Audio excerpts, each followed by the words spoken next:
On July 18, 2024, 31-year-old nature photographer and seasoned outdoorsman David Reynolds set out on a solitary documentation expedition into the isolated Rocky Mountain wilderness of Colorado. 4 weeks later, he never arrived at his planned extraction point.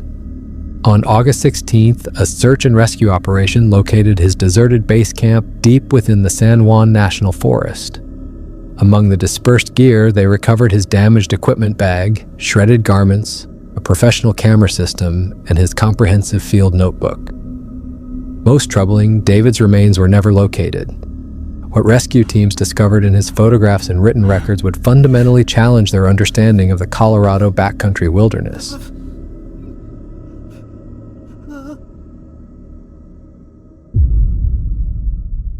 David Reynolds, a native of Denver, Colorado, was an accomplished wilderness photographer whose images had appeared in Outside Magazine and Wildlife Photography International.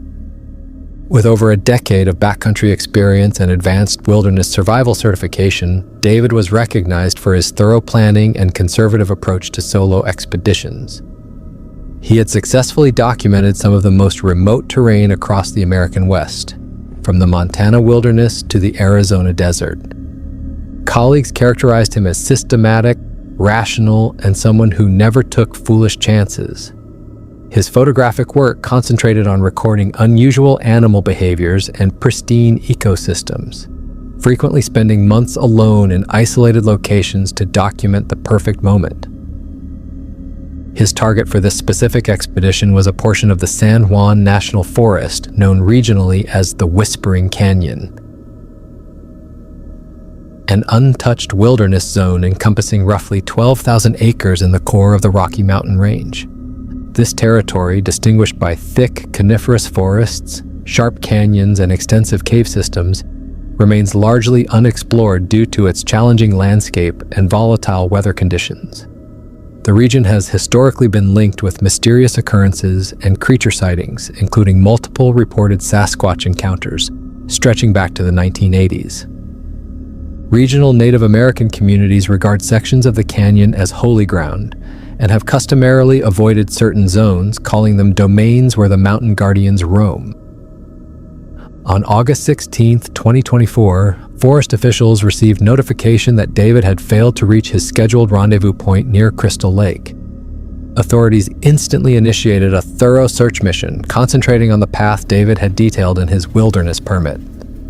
The operation involved more than 50 personnel, including forest rangers, county sheriff deputies, and volunteer rescue organizations.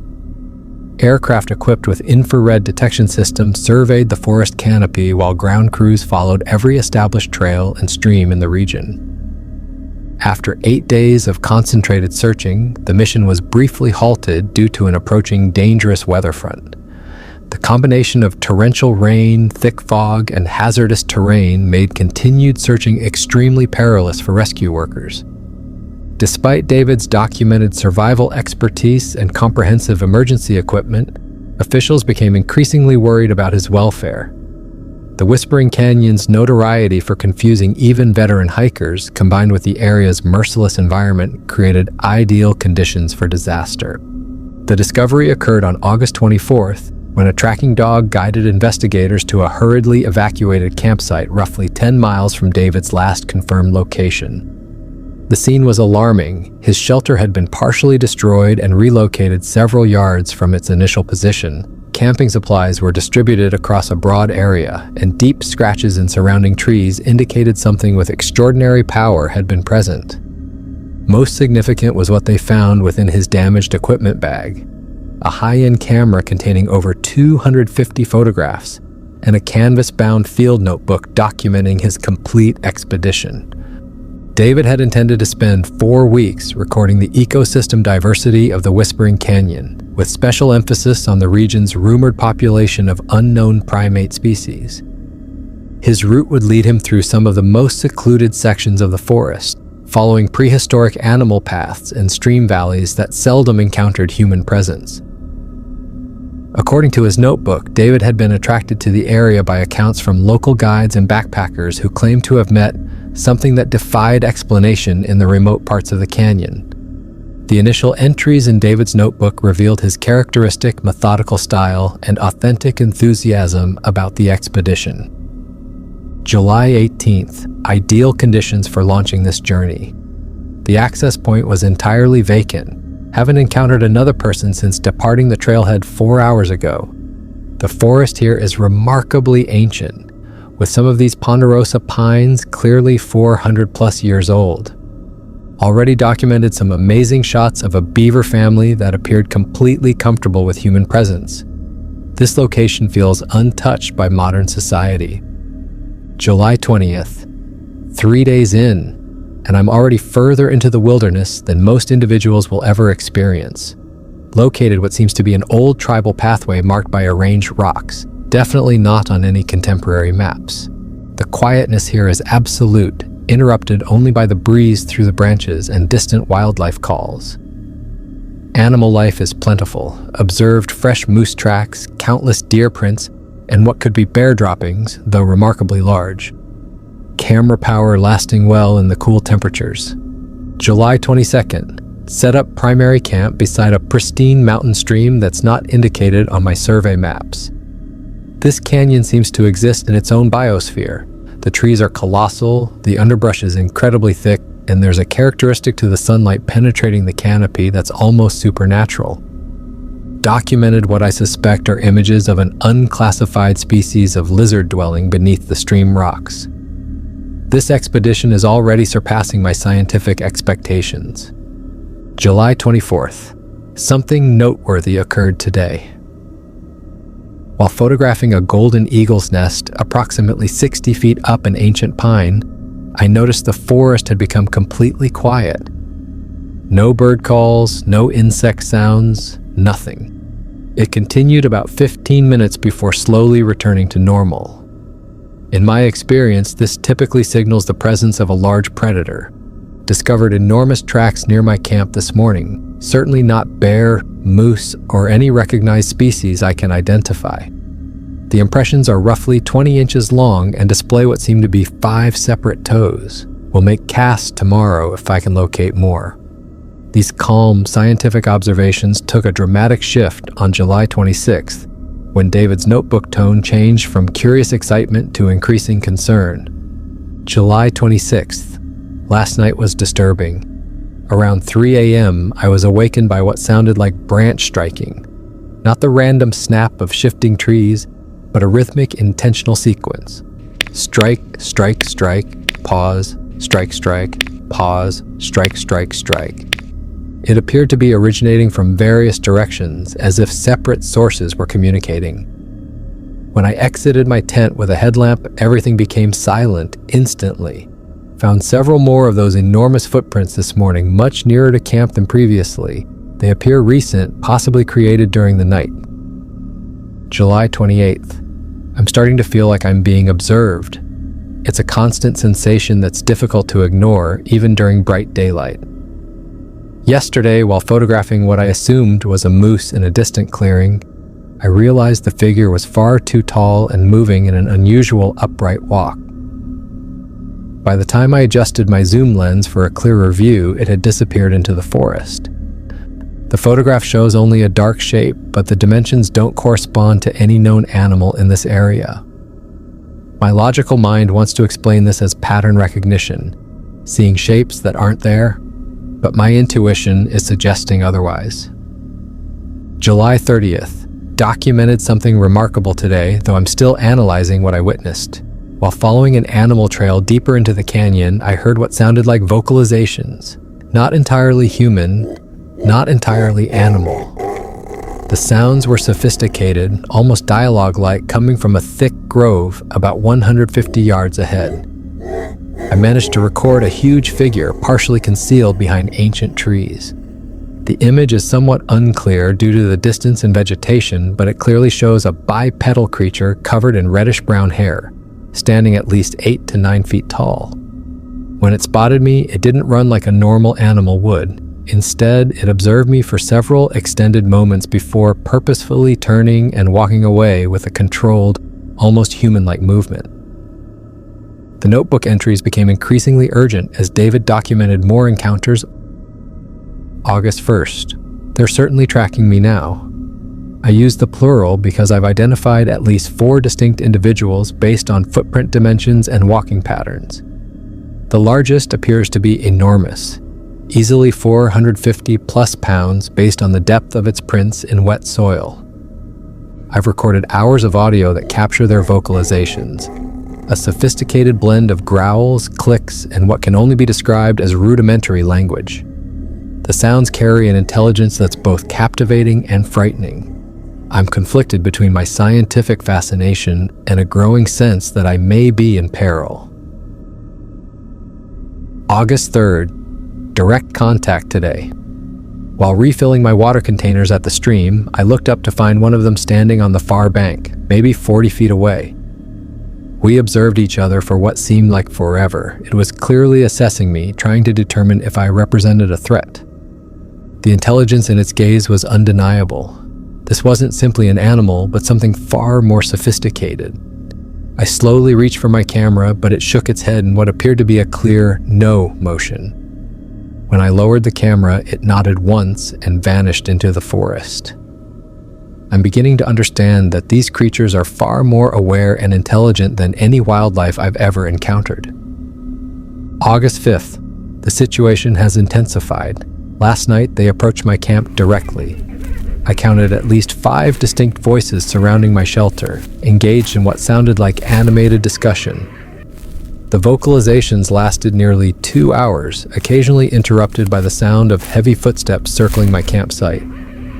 When I looked through a gap in my tent opening, I could see massive silhouettes moving between the trees in the starlight. They seemed to be discussing something, possibly what to do about my presence. I've never felt so exposed and alone. David's final notebook entries revealed a man caught between scientific fascination and growing terror. August 7th. I should depart, but I cannot. What I'm documenting here could transform our understanding of North American wildlife. These creatures represent either an unknown species of primate or something even more extraordinary. I've managed to photograph their habitat modifications, complex shelters built from interwoven branches, food storage areas, and what appear to be basic tools. The implications are astounding. However, their behavior toward me has become increasingly hostile. They've begun hurling stones near my camp and making threatening displays, chest pounding, branch snapping, loud vocalizations. I think they want me to leave their territory. August 9th, critical situation.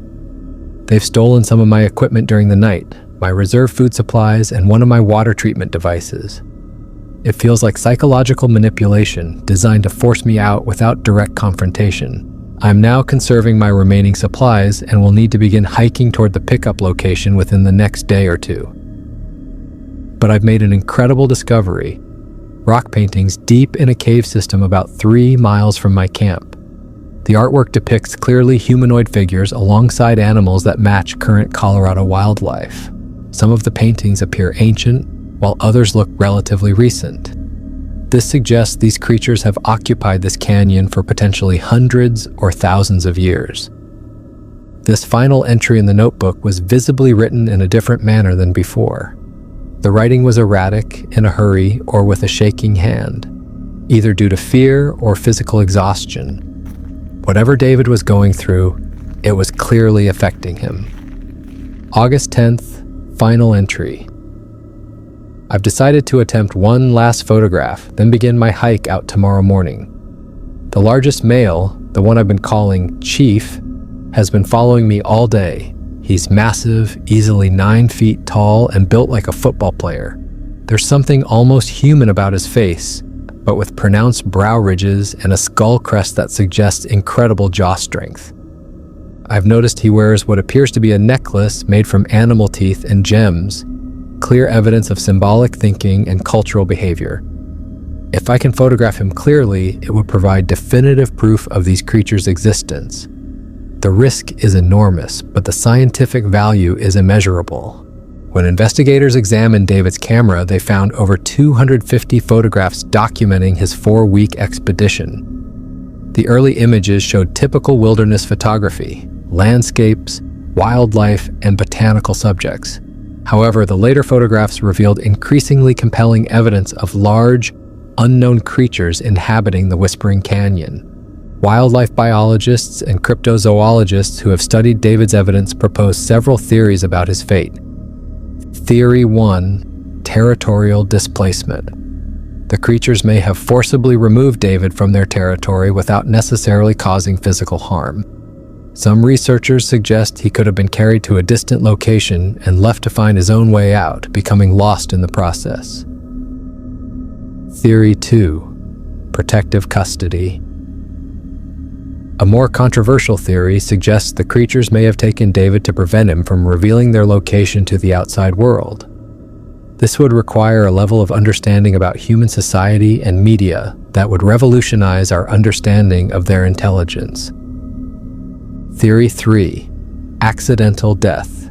Despite the lack of physical evidence, it's possible David died from natural causes or an accident while attempting to document the creatures, with his body subsequently being concealed or removed by the creatures themselves. Theory 4: Voluntary disappearance. The most extraordinary theory suggests David may have chosen to remain with the creatures, perhaps being accepted into their community. His final notebook entries showed increasing fascination rather than pure fear, and his scientific background would make him valuable for documenting their culture from within. Professional trackers who examined the abandoned campsite noted several unusual features. Footprint casts taken from the area showed prints measuring 20 to 24 inches in length, with distinct toe patterns unlike any known North American wildlife. The pattern of campsite disturbance suggested intelligent, purposeful searching rather than random animal behavior. Broken branches and damaged trees showed evidence of tremendous strength, far exceeding that of known regional wildlife. David Reynolds' disappearance and the evidence he left behind have reignited scientific debate about the existence of undiscovered primate species in North America. The Whispering Canyon has since been designated as a protected research area with access strictly limited to authorized scientific personnel. Several universities have launched joint research projects to investigate the region using non-invasive techniques to search for additional evidence. The quality and consistency of David's photographic evidence, combined with his reputation as a skilled and honest photographer, has convinced many experts that his documentation represents genuine encounters with unknown creatures. A primatologist at Colorado State University stated, "David's photographs show behavioral complexity and physical characteristics that would be extremely difficult to fake. The consistency across multiple images combined with the notebook documentation presents the most compelling evidence for unknown hominids in North America that I've ever examined." Despite extensive, ongoing search efforts, David Reynolds has never been found. The Whispering Canyon continues to attract researchers, adventurers, and those hoping to solve the mystery of his disappearance. His camera and notebook remain the most significant pieces of evidence in modern cryptozoological research, offering tantalizing glimpses into a world that may exist just beyond the edges of human understanding. In his final notebook entry, David wrote, "If something happens to me, know that I died pursuing the greatest discovery of our time. These creatures are real, they are intelligent, and they have been sharing this continent with us far longer than we ever imagined. The forest holds secrets that could change everything we think we know about evolution, intelligence, and our place in the natural world." The mystery of David Reynolds and the creatures of Whispering Canyon remains unsolved, but his legacy continues to inspire new generations of researchers to explore the unknown corners of our world, seeking answers to questions we're only beginning to learn how to ask. 1 year after David's disappearance, a backpacker discovered a small pile of arranged stones near the original search area. Beneath the stones was a waterproof container, later discovered to be the same one David Reynolds had during that expedition. For anyone listening, wishing to follow his path, don't do it. Sometimes mysteries are better left like that.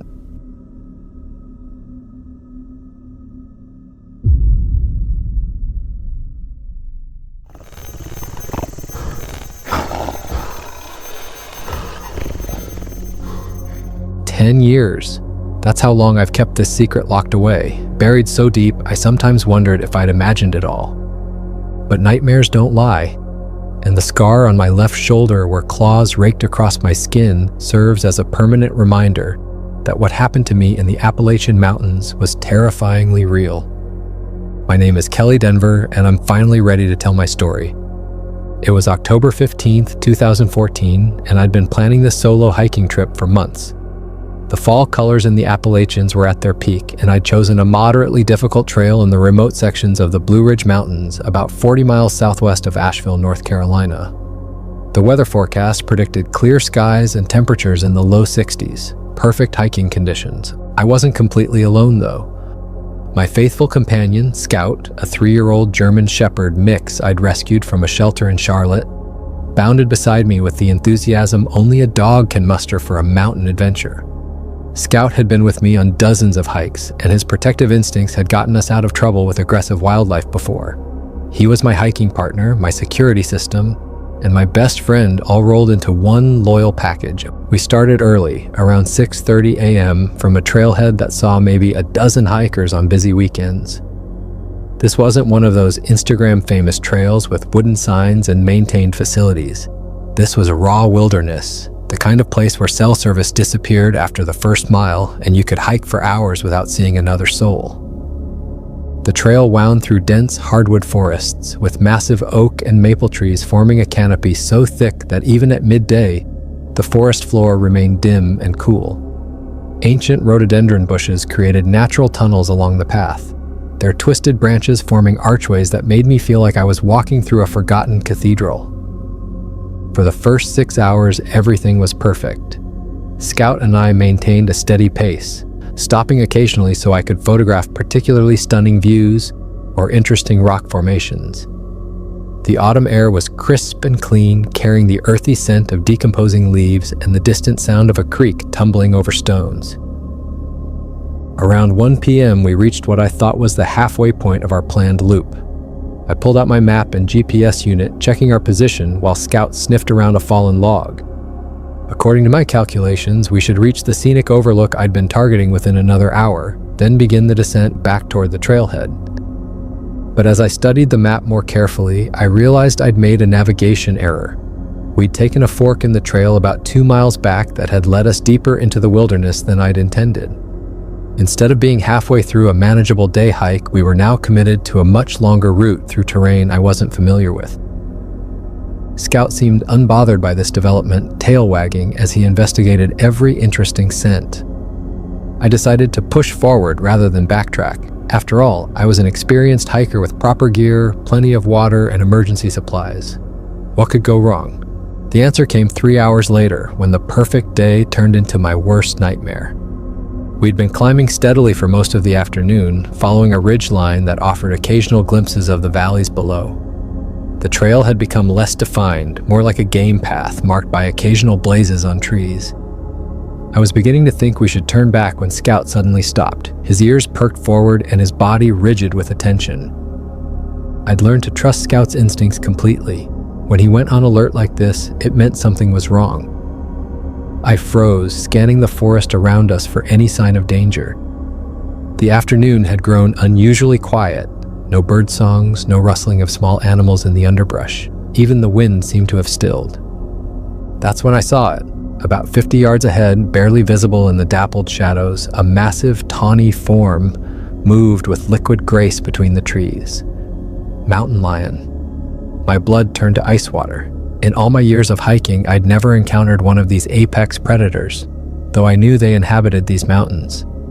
The cat was enormous, easily 6 feet long, not counting its tail, with powerful shoulders and hindquarters that spoke of explosive strength.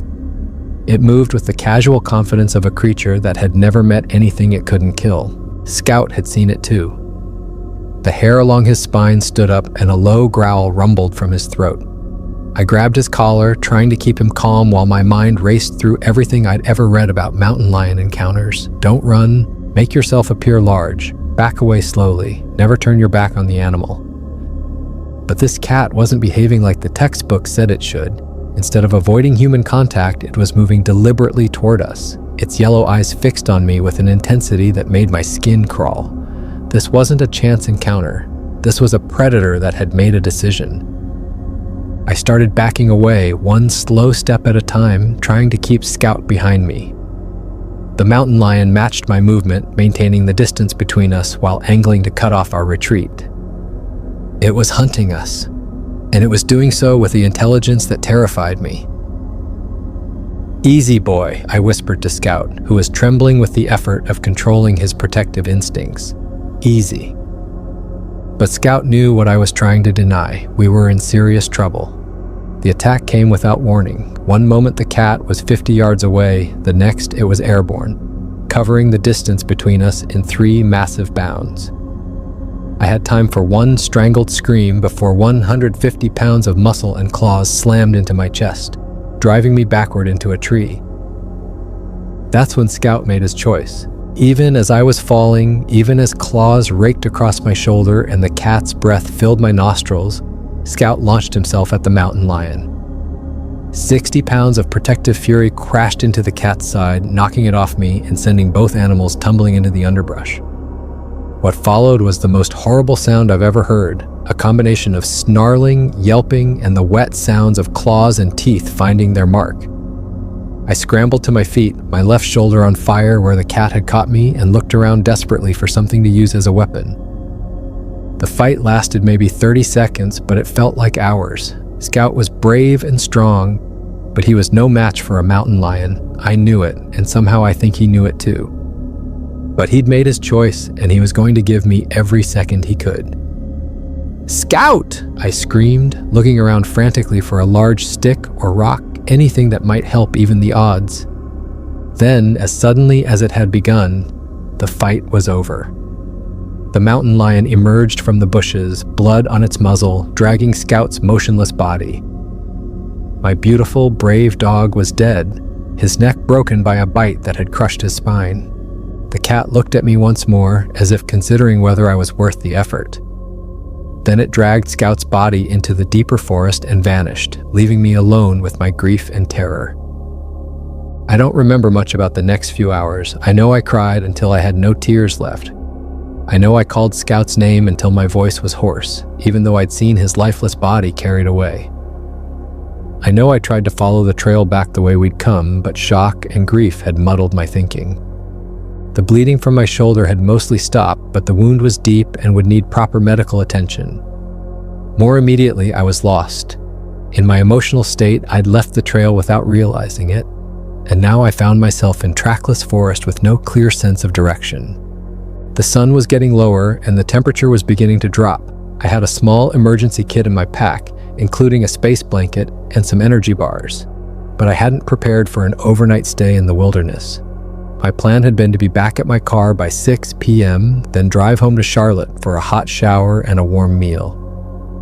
Instead, I was stumbling through dense forest, trying to find my way back to the trail while dealing with the trauma of watching my best friend die to save my life. Every shadow looked like a mountain lion. Every sound made me jump. I was running on pure adrenaline and the animal instinct to survive. As darkness fell, I realized I needed to stop moving and find shelter. Hiking in the dark, especially in my emotional state, was a recipe for disaster. I could walk off a cliff, fall into a ravine, or simply get even more lost than I already was. I found a small clearing beside a rocky outcrop that offered some protection from the wind. Using my emergency supplies, I created a makeshift shelter and tried to settle in for what I knew would be the longest night of my life. The first sounds came around 10 p.m. I was huddled in my space blanket, trying to stay warm and fighting off waves of grief over Scout's death, when I heard something moving in the forest around me. Not the small sounds of nocturnal animals going about their business. This was something big, moving with purpose. At first, I thought the mountain lion had returned. Maybe it had finished with Scout and decided I was worth pursuing after all.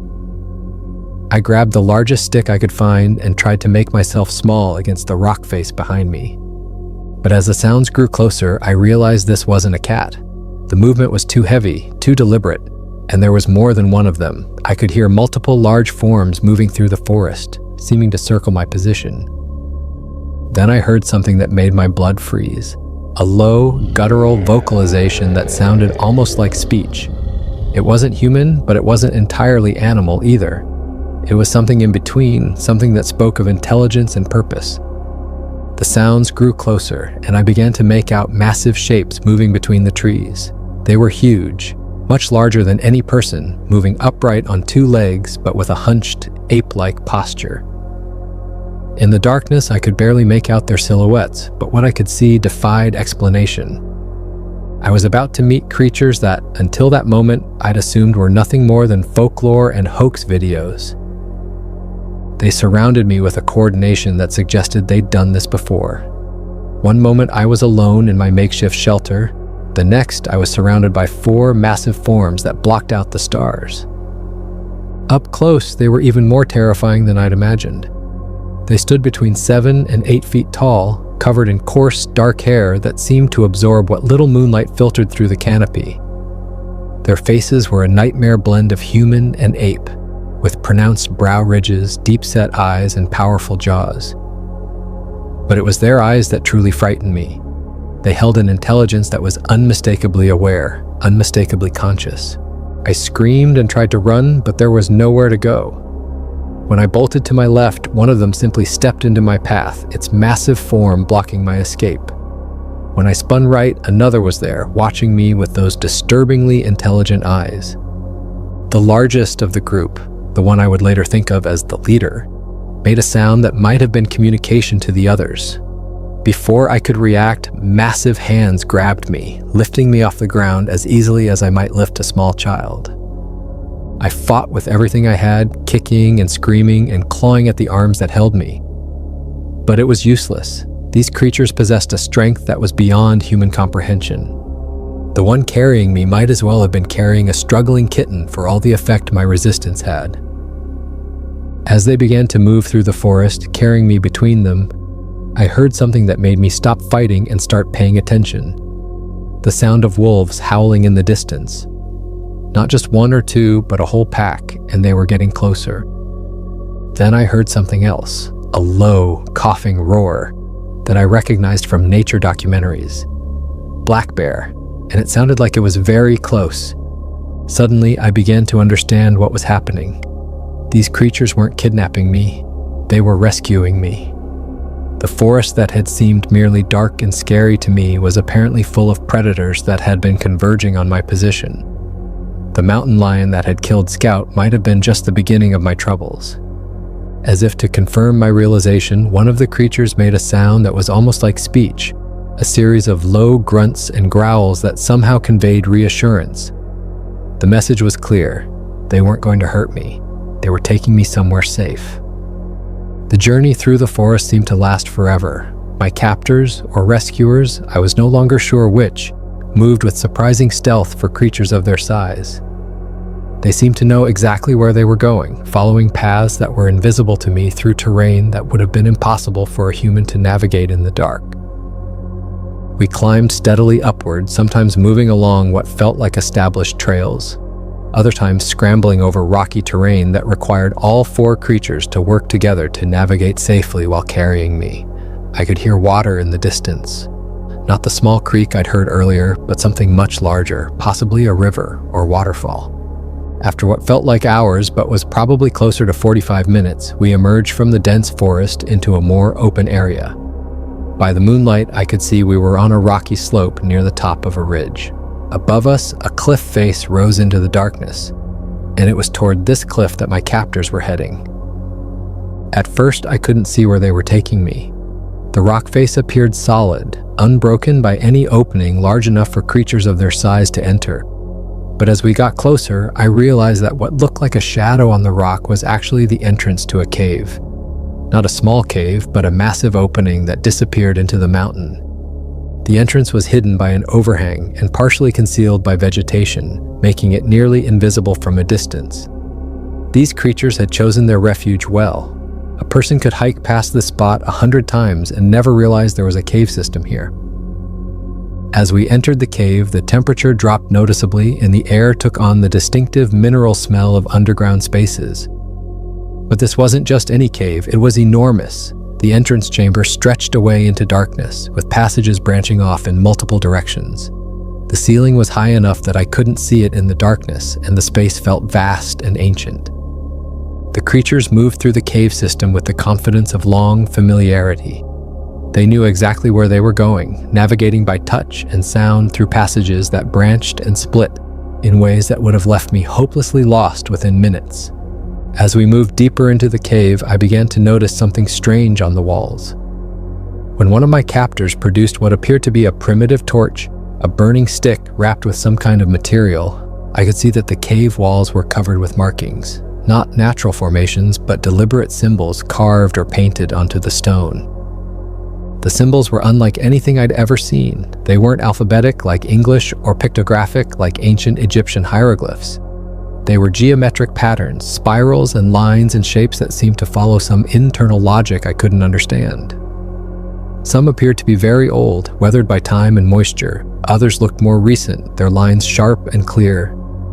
This wasn't just a cave where these creatures took shelter. This was their home, and it had been their home for a very long time.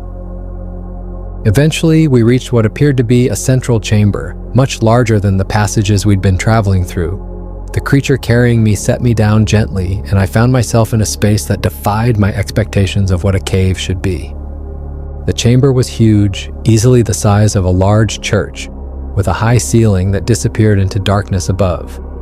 The floor was mostly flat, covered with what felt like sand or fine gravel. Along the walls, I could see more of the mysterious symbols, and in several places there were areas that looked like they might have been deliberately shaped or carved. But what struck me most was how lived in the space felt. This wasn't just a cave, it was a home. There were areas that clearly served different purposes, sleeping spaces lined with what looked like animal furs, areas where fires had been built repeatedly, and spaces that seemed to be used for food preparation.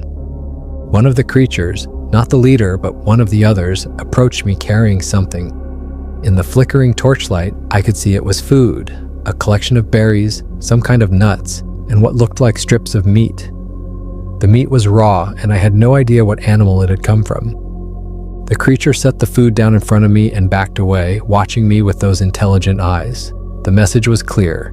Eat. I was hungry. I hadn't eaten since my energy bar earlier in the day, but the raw meat made my stomach turn. The berries looked safe enough, though I couldn't identify what type they were.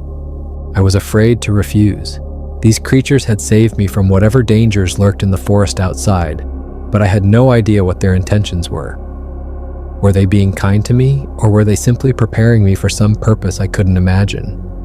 The stories of Bigfoot encounters I'd heard ranged from benevolent to terrifying, and I had no way of knowing which category this would fall into.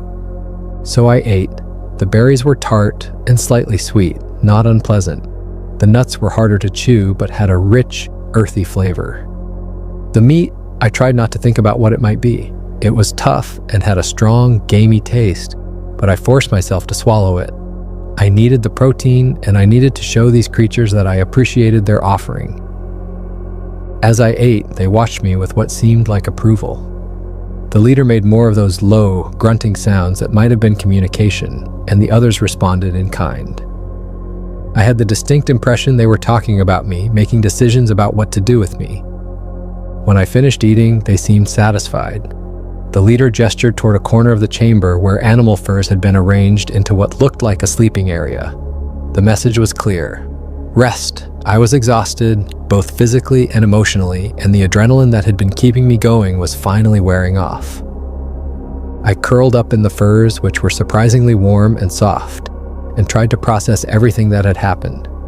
My shoulder throbbed where the mountain lion had clawed me, and my heart ached for Scout, but I was alive. These creatures, whatever they were, had saved my life. As I drifted toward sleep, I could hear them moving around the chamber, settling in for the night. But I didn't sleep deeply. Every sound made me alert. Every movement in the shadows around me sent spikes of adrenaline through my system. I was safe, but I was also a prisoner in a cave system inhabited by creatures that shouldn't exist. I must have dozed fitfully for several hours, but I was awake long before dawn. The cave was dark except for the faint glow of embers from a fire that had been built in what appeared to be a natural fire pit. The creatures seemed to be sleeping, and I could hear the slow, deep breathing of large animals at rest. This was my chance to explore, to try to understand where I was and what I was dealing with. Moving as quietly as possible, I got up from my makeshift bed and began to explore the chamber by the dim light of the dying fire. The cave system was even more extensive than I'd realized. From the main chamber, passages led off in at least 6 different directions, disappearing into darkness. Some were large enough for the creatures to move through easily, while others were smaller, more suited to human-sized beings.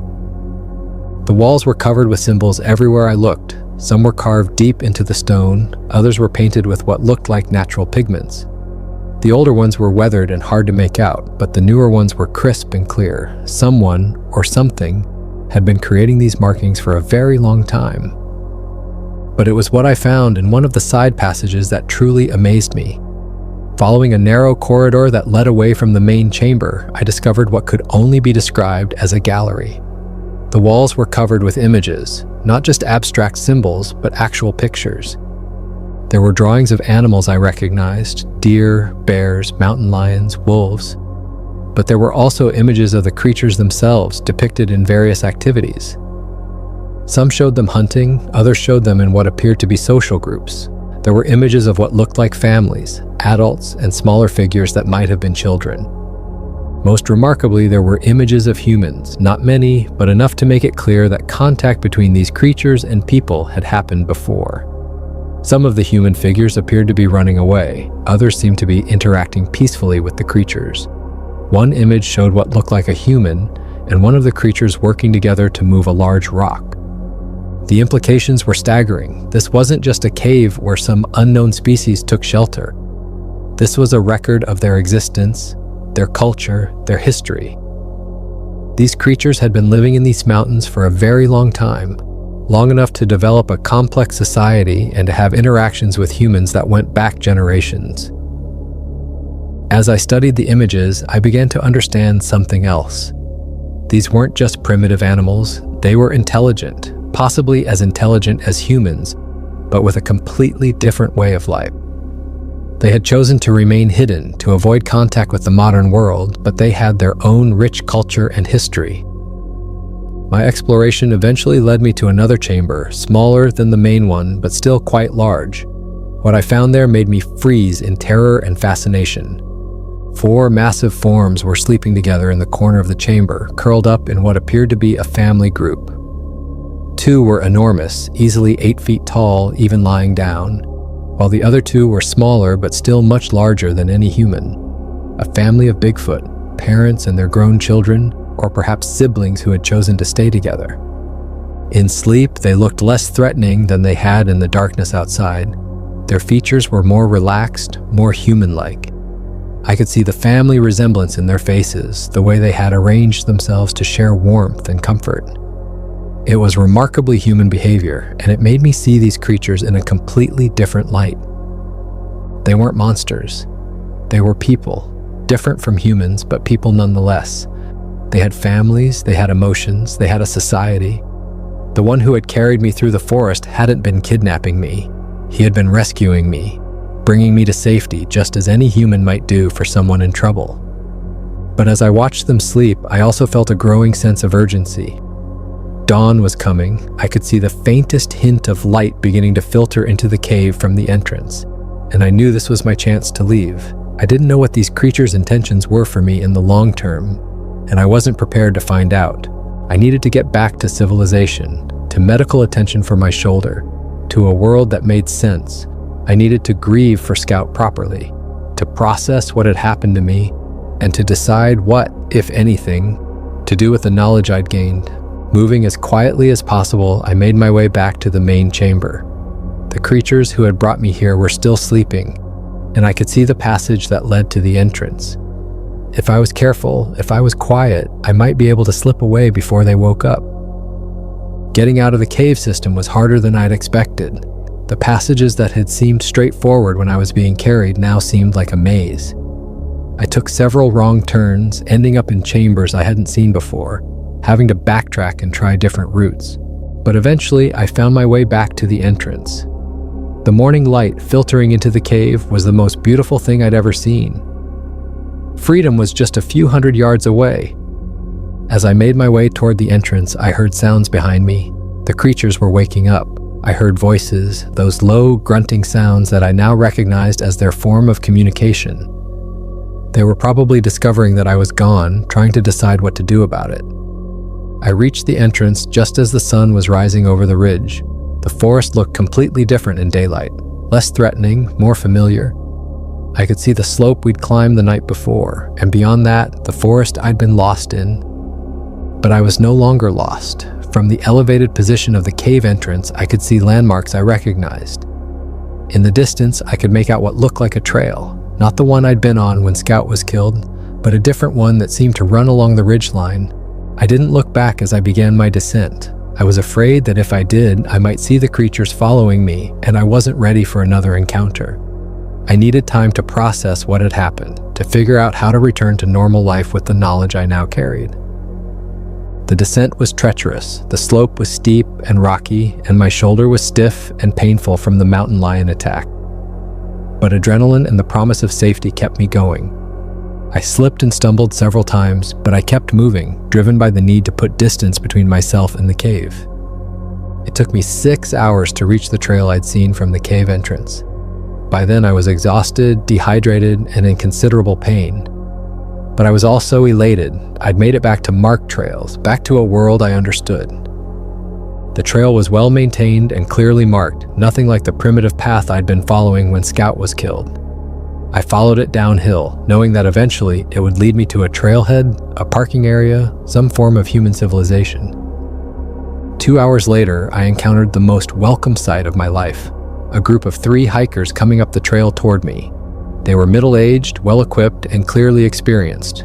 When they saw me, dirty, bloodied, and obviously in distress, they immediately offered help. "Are you okay?" the first one asked, a woman with graying hair and kind eyes. I almost broke down right there. These were the first normal people I'd seen since the nightmare began, and they represented everything I'd feared I might never experience again. Human kindness, human civilization, human rationality. "I need help," I managed to say. "I was attacked by a mountain lion. My dog is dead." They didn't hesitate. One of them, a man with a first aid kit, immediately began examining my shoulder wound. Another called for emergency services on a satellite phone. The third, the woman who'd spoken first, just sat with me and let me talk. I told them about the mountain lion attack, about Scout's heroic sacrifice, about getting lost in the forest, but I didn't tell them about the creatures. I couldn't. How could I explain that I'd spent the night in a cave system with a family of Bigfoot? How could I describe the symbols on the walls, the intelligence in their eyes, the way they'd saved my life? They would think I was suffering from shock, from hallucinations brought on by trauma and exposure. They would be kind about it, but they wouldn't believe me. And maybe that was for the best. Maybe some secrets were meant to be kept. The rescue team found us on the trail 3 hours later. I was taken to a hospital in Asheville, where doctors cleaned and stitched my shoulder wound and treated me for dehydration and exposure. The wound was deep but clean, and it would heal without permanent damage. The hardest part was calling my family to tell them what had happened. My parents were devastated about Scout. They'd loved him almost as much as I had. My sister cried when I told her how he'd died saving my life. They all wanted to know how I'd survived the night alone in the forest, and I gave them a carefully edited version of the truth. I told them I'd found a cave to shelter in, that I'd had some emergency food in my pack, that I'd been lucky to find the trail the next morning. It wasn't entirely a lie. I had found shelter, I had been fed, I had been lucky.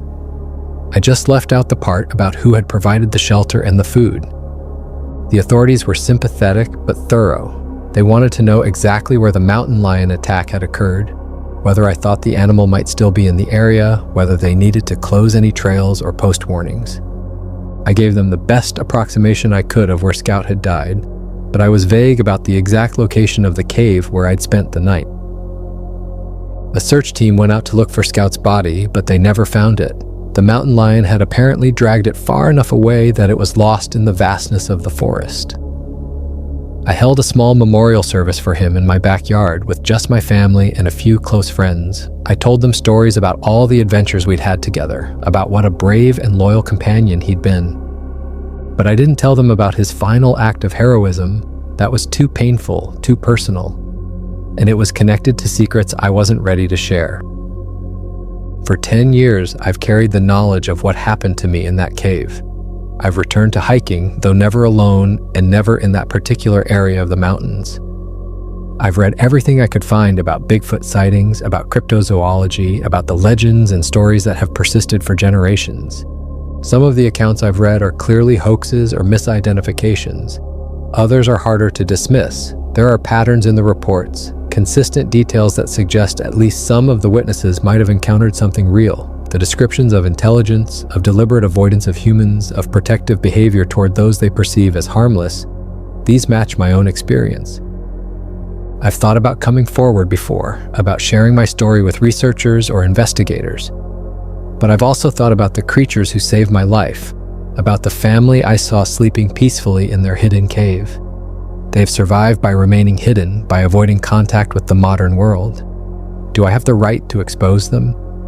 The symbols on the cave walls suggested a culture that goes back centuries, maybe millennia. These creatures have been living in the mountains longer than humans have been keeping written records. They've developed their own society, their own way of life, their own relationship with the natural world. What would happen if the world knew they existed? Would they be protected, studied, respected? Or would they be hunted, captured, exploited? Would tourists overrun their territory? Would scientists want to study them? Would governments want to control them? I think about the intelligence I saw in their eyes, the way they communicated with each other, the care they showed in feeding me and providing shelter. These weren't animals, they were people, just different from us. They deserved the same consideration, the same right to privacy and self-determination that we would want for ourselves. So why am I finally breaking my silence? Why am I sharing this story after 10 years of keeping it secret? Partly, it's because I'm tired of carrying the burden alone. The experience changed me in ways I'm still discovering. I see the natural world differently now, with a deeper appreciation for its mysteries and a greater respect for the unknown. I've become more cautious about human arrogance, about our assumption that we understand everything about the world around us. But mostly, it's because I think the story needs to be told, even if people don't believe it. There are things in this world that we don't understand, creatures that exist beyond our current knowledge. The mountains are full of secrets, and some of those secrets might be important. I'm not asking anyone to believe me. I'm not providing evidence or demanding scientific investigation. I'm simply sharing what happened to me, what I experienced, what I learned. Take from it what you will. The creatures who saved my life that night showed me kindness and compassion when I was at my most vulnerable. They could have left me to die in the forest, could have let the wolves and bears find me, could have simply ignored my presence. Instead, they chose to help, to protect, to care for someone who wasn't even their own species. That's a lesson worth remembering, regardless of whether you believe the source. I still miss Scout every day. His death was the price of my survival, and I carry that weight with me always. But I also carry the memory of his courage, his loyalty, his willingness to sacrifice himself for someone he loved. In that moment when the mountain lion attacked, he didn't hesitate. He knew what he had to do, and he did it. The creatures in the cave showed me a different kind of courage, the courage to help a stranger, to share their resources with someone who couldn't repay them, to act with compassion even when it meant revealing their existence to an outsider. They took a risk in helping me, and I've tried to honor that risk by keeping their secret. But secrets have a way of demanding to be told, and this one has been weighing on me for too long. I don't know if I'll ever return to those mountains, if I'll ever see the cave entrance again. Part of me hopes I will, that I'll have a chance to thank the creatures who saved my life. Part of me hopes I won't, that they'll remain safe and hidden in their ancient home. Either way, I'll never forget what I learned in that cave system. There are more things in this world than we can imagine, more intelligence than we recognize, more kindness than we expect. Sometimes the monsters in the shadows turn out to be the ones who save us. And sometimes, the most terrifying experience of your life can also be the most profound. I don't know what those creatures were, not really. I don't know where they came from or how long they've been in those mountains. I don't know if there are others like them, if they have families and communities throughout the wilderness areas of the world. But I know they were real. I know they were intelligent. I know they chose to help me when they could have chosen to ignore me. And I know that somewhere in the Appalachian Mountains, in a cave system marked with ancient symbols and filled with the evidence of a hidden culture, there are beings who understand something about compassion that we could all learn from. That's the story I've carried for 10 years. That's the secret I've finally decided to share. Believe it or don't, that's your choice. But remember that the next time you're alone in the wilderness, the next time you hear strange sounds in the forest, the next time you feel like you're being watched, you might not be as alone as you think, and that might not be a bad thing. For more stories like this, check this out.